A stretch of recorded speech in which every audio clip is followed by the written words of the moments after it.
అంటే India is a secular country. కానీ హిందువులు ఎక్కువగా ఉంటారు 78%, right? 78%. Christians 2%. Muslims 14 point something 14% ఎంతో ఉంది. అంటే హిందువులు ఎక్కువ కాబట్టి హిందువులు పూజించే దేవుళ్లకు దేవతలకు సంబంధించి ఆ దేవాలయాలకు సంబంధించి ఎక్కువ ప్రాపర్టీస్ ఉండాలి. ఐ మీన్ ఎక్కువ భూములు ఉండాలి. కానీ చాలా తక్కువ. మీరు చెప్తున్నట్టుగా బ్రిటిష్ పాలన కొనసాగిన సమయంలో ఈ చర్చిలకు ఇచ్చేయడం, అంతకుముందు ముస్లిం పాలన కొనసాగిన పరిస్థితుల్లో అంతే కదా, అంతకుముందే కదా, రైట్? అప్పుడు దర్గాలకు ఇచ్చేయడం, లేకపోతే మసీదులకు ఇచ్చేయడం, ఇలాంటివి జరిగాయి. కానీ హిందూ దేశంలో హిందూ ఆలయాలకు భూములు లేవు, అంతే కదా? హిందూ ఆలయాలకు చెప్తే మనకి సుమారు అంటే వక్ఫ్ భూముల కంటే డబుల్స్ అయింది. 20 లక్షల హెక్టార్లు మనకి టెంపుల్స్ ఉన్నాయండి. ఇవన్నీ కబ్జాల్లో ఉన్నాయి. ఇవన్నీ అగ్రికల్చర్కి ఉపయోగపడుతుంది. కబ్జాలో ఉన్న అగ్రికల్చర్కి ఉపయోగపడుతున్నాయి. వక్ఫ్ భూములు గోడ కట్టేసి ఉండే అనమాట, ఇప్పుడు ఉపయోగపడతాయి. క్రిస్టియన్ భూములకు కూడా ఈ విధంగా ఒకటి ఉందండి. క్రిస్టియన్ భూములు దేనికి ఉపయోగపడుతున్నాయి? ఇప్పటి వరకు భారతదేశం వీటిని ఎందుకు టచ్ చేయలేదు ఈ భూములకి అనేది చాలా ప్రధానమైన ప్రశ్న అండి. ఇది ఆర్గనైజర్ కూడా టచ్ చేయలేదు ఈ ప్రశ్న. అందుకే నేనే రైజ్ చేసేసాను. అసలు ఇన్ని కోట్ల హెక్టార్లు 17 అంటే భారతదేశం మొత్తం పరిమాణంలో వైశాల్యంలో 21% సమానం. ఒక రాజస్థాన్, 2 రాజస్థాన్లంతా భారతదేశంలో అతిపెద్ద రాష్ట్రం. ఇన్ని భూముల్ని 75 సంవత్సరాల స్వతంత్రం వచ్చిన ఇదే బీజేపీ వచ్చి 10 సంవత్సరాలు దాటేసిన ఎందుకు టచ్ చేయలేదు అనేది ప్రధానమైన ప్రశ్న అండి ఇక్కడ. అది ఒక రకంగా చెప్పాలి.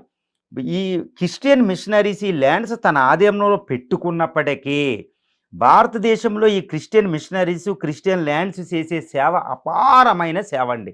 ఒక రకంగా ఒక అద్భుతమైన సేవ చేస్తున్నారు. అందుకే గవర్నమెంట్ ఇప్పటివరకే 1965లో అప్పుడు భారత ప్రభుత్వం లాల్ బహదూర్ శాస్త్రి ఇందిరా టైంలో ఒకటి ఇచ్చిందనమాట. బ్రిటిష్ ప్రభుత్వం ఇలా ఇచ్చిన గ్రాంట్లు లీగల్గా చట్టబద్ధంగా చెల్లవు అని ఇచ్చింది. అయినప్పటికీ 1965 నుంచి ఈ భూముల జోలికి ఎవ్వరు ప్రభుత్వం వెళ్ళలేదు.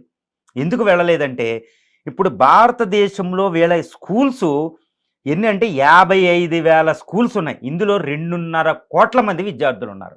వీళ్ళని భారత ప్రభుత్వం భరించలేదు, క్రిస్టియన్ మిషనరీసే భరించగలుగుతాం. 2,500 మెడికల్ కాలేజ్ హాస్పిటల్స్ ఉన్నాయి. కొన్ని కోట్ల మందికి వైద్యం అందిస్తుంది.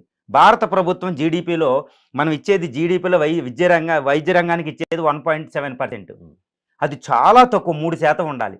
సో భారత ప్రభుత్వం భరించలేదు. 2 ఈ విధంగా స్కూల్స్, కాలేజెస్, మెడికల్ కాలేజెస్ 250 దాకా ఉన్నాయి.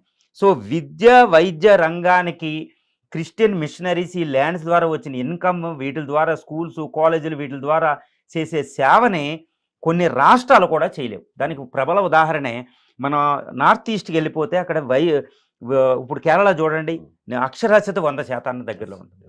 నార్త్ ఈస్ట్లో మీకు స్టేట్లో కూడా అక్షరాస్యత చాలా ఎక్కువ ఉంటుంది, ట్రైబల్ ఏరియాలో కూడా. ఈ వైద్య రంగం కూడా ఈ కేరళలో అత్యుత్తమైన స్థానం. దీని అంతటికీ కారణం క్రిస్టియన్ మిషనరీస్ అండి. సో ఈ ల్యాండ్స్ దగ్గరికి వెళ్ళాలి అంటే వక్ఫ్ భూములకి వెళ్ళినంత ఈజీ కాదు. అదండి, చాలా కష్టం అన్నమాట. చాలా కష్టం. వక్ఫ్ సవరణ బిల్లు చేసినంత ఈజీ అయితే కాదు. ఎందుకు మోడీ గారు కూడా ఇప్పుడు ఈ వైద్య రంగానికి క్రిస్టియన్ మిషనరీ చేస్తున్న సేవలకి ప్రత్యామ్నాయాన్ని చూపించగలగాలి. ఇప్పుడు ఆయుష్మాన్ భారత్ అని ప్రపంచంలో అతిపెద్ద వైద్య పథకాన్ని మొదలుపెట్టారు. విద్యా పథకాలు ఉన్నాయి, ఎన్నో ఉన్నాయి. బ్లాక్ బోర్డ్ అని, సర్వశిక్షా అభియాన్ అని, ఎస్ఎస్ఏ, ఎన్నో పథకాలు ఉన్నాయండి. కానీ ఇవన్నిటికీ వీళ్ళు మూలం అయిపోయారు వైద్య రంగానికి. భారతదేశంలో ఇప్పటికీ అక్షరాస్యత తక్కువ, ఇప్పటికీ వైద్య ప్రమాణాలు తక్కువ.